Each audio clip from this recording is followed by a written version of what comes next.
Bora fechar o vídeo para falar sobre o São Paulo que avançou na contratação de um centroavante. Trata-se do brasileiro Marcelo Rian, 23 anos de idade, 1,88 m de altura, jogador formado no Bahia que nesse momento defende o FC Tóquio.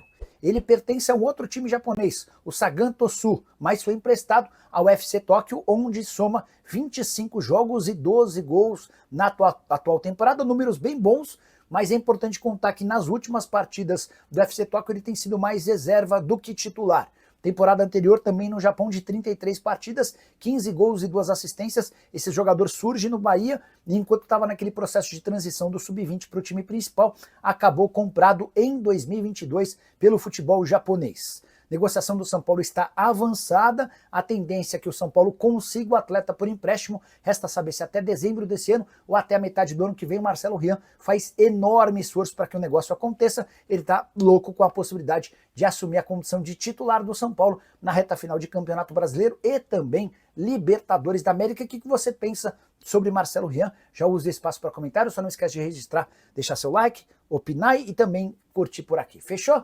Bora te explicar agora como é que vai funcionar a votação nessa quinta-feira no São Paulo em relação a um fundo de investimentos para Cotia. Essa reunião acontece dentro do Conselho de Administração, que reúne notáveis de diversas áreas do São Paulo. É o primeiro passo do tricolor para que esse fundo seja aprovado e o objetivo do São Paulo é transformar Cotia num centro de revelação de atletas superior ao do Palmeiras, que nos últimos 10 anos faturou mais de 2 bilhões de reais com transferências de atletas. Já havia contado para vocês desde o fim da semana que o objetivo é se tornar ou criar um fundo capaz de arrecadar dinheiro e que permita ao São Paulo contratar os melhores jogadores da América do Sul, do Sub-11 ao Sub-20. Os membros do Conselho de Administração vão ter a chance de aprovar ou não um projeto estruturado em formato de FIP, Fundo de Investimentos em Participações. Quem atua de forma definitiva nesse acordo é a Galápagos. Nada a ver com o FIDIC, trata-se de um outro fundo, mas com o mesmo suporte e aporte da Galápagos.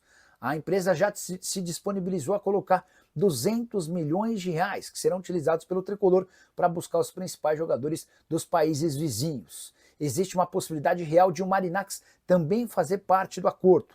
Antes de o Marinacks entrar, há a necessidade da aprovação desse fundo. É possível, é natural que o Conselho de Administração aprove nessa quinta-feira.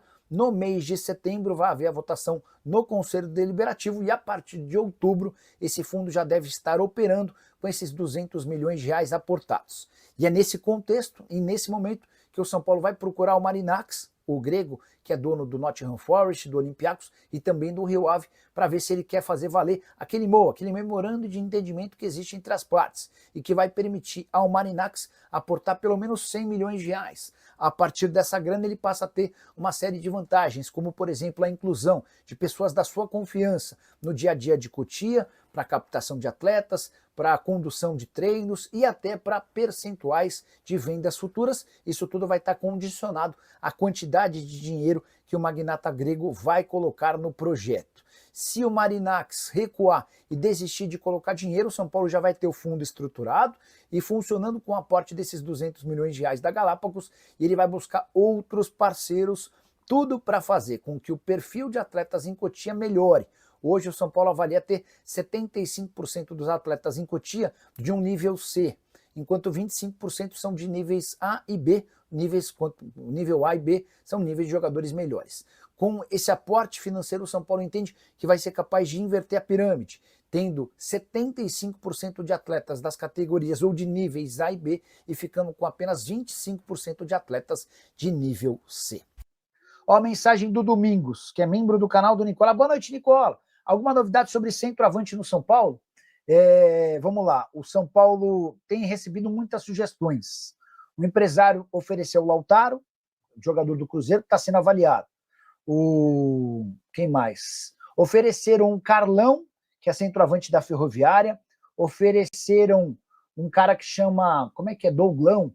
Alguma coisa assim do Avaí, que também tem 6 gols. Uma série de jogadores têm sido sugeridos, mas o São Paulo não se encantou por ninguém, exceto o Marcos Leonardo, que nem foi sugerido, foi o contrário. O São Paulo que foi atrás. Falaram num centroavante argentino do Tolima, esse cara está descartado. Falaram no meio atacante do Olímpia, também está descartado. Deixa eu pegar os nomes só para a gente trazer, quer ver? Ó? Olímpia, vou escrever Olímpia aqui, já vai aparecer o nome do time, quer ver? Ó, não, Ramon Dias, não é isso aqui que eu quero o próximo. Santos, não, só porque eu falei.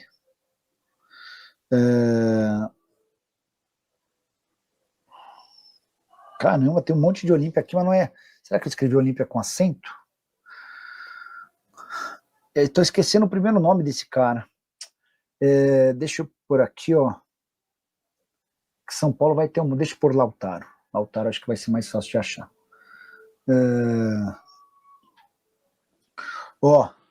Depois eu preciso falar sobre o Kenny Arroyo para vocês, tá? Essa história do Kenny Arroyo é importante. Ó, achei os nomes aqui. Brian Grance, esse é um meio atacante de 18 anos de idade, lá no Paraguai cravaram que esse atleta do Olímpia tinha negociações avançadas com o São Paulo. O presidente Júlio Casares negou. Especularam que Gonzalo Lencina, atacante argentino de 27 anos de idade do Tolima, também interessa. O São Paulo admite que esse nome foi sugerido, houve uma avaliação e morreu aí, tá? O Tomás Silva. Boa noite, Nicola. Esse aporte de 200 a 300 milhões que está sendo especulado em Cotia garantirá porcentagens das vendas por quanto tempo? Tomás, a informação que eu tenho é que aquela história do percentual que seria destinado ao Evangelos Marinax, ela deixou de existir quando o Marinax não se compromete a aportar dinheiro. A grana vem do fundo Galápagos, tá? Mas eu vou tentar entender direitinho essa história só para explicar para vocês o contexto geral. São Paulo e Marinax discutem há bastante tempo uma SAF em Cotia.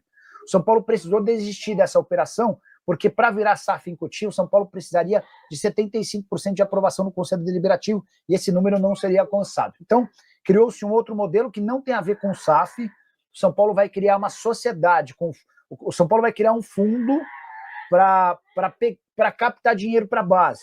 E esse fundo vai ter dinheiro e aporte do Galápagos e pode ter dinheiro e aporte do Marinax, tá? Eu vou só entender como é que o pessoal do Galápagos recupera esse dinheiro. Mas a votação acontece nessa quinta-feira no Conselho de Administração do São Paulo.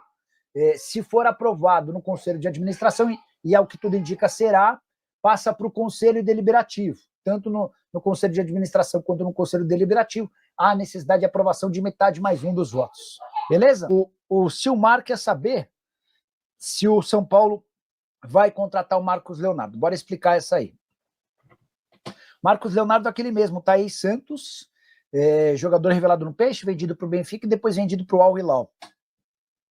São Paulo fez uma tentativa. São Paulo quis entender as condições do negócio e se assustou com as cifras. Hoje o Marcos Leonardo ganha, deixa eu só pegar no meu arquivo de Word, só para passar a informação correta, né? Mas ele foi comprado por 40 milhões de euros, tá? O que já seria uma baita dificuldade. Para completar, ele ganha 2 milhões e 700 mil reais por mês de salário. São Paulo, ao tomar conhecimento das condições, agradeceu o contato e meio que descartou, nem levou essa história adiante, até por entender que não vai conseguir a contratação do jogador. Joana de Nicola, não seria uma boa para o time árabe e para o Marcos Leonardo vir para o São Paulo sendo titular e jogar Libertadores e Brasileiro e ser mais visto para a seleção brasileira? Nesse ponto de vista, sim, de visibilidade, olha, estamos precisando de um centroavante, você chega e você muda o patamar do São Paulo passa a ter ainda mais chance de vencendo a LDU nas quartas de final e para a semifinal.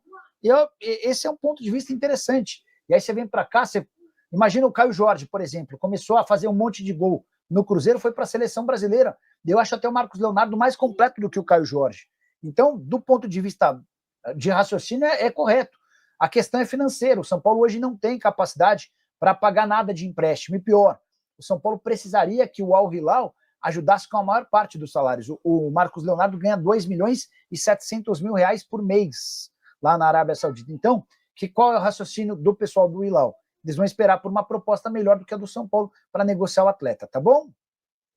Nicola, na sua opinião, qual camisa 9 está mais próximo ou seria mais viável para o São Paulo? O mais viável me parece ser o Lautaro Dias, do Cruzeiro. Dentre as possibilidades, acho que seria um nome interessante. Mas o São Paulo até agora não chegou a um consenso sobre o nome do Lautaro. Se o Marcos Leonardo era uma unanimidade, o Lautaro não é. E o São Paulo está tentando garimpar no mercado alguma alternativa mais interessante, tá bom? Fala pessoal, estamos aí com atualizações importantes do São Paulo. Se inscreva e ative o sininho para receber mais atualizações do Tricolor. Deixe seu like que é muito importante para o crescimento do canal. Utilize o espaço aqui embaixo para registrar sua opinião. Ficamos por aqui com mais esse giro de notícias. Um abraço e até o próximo vídeo.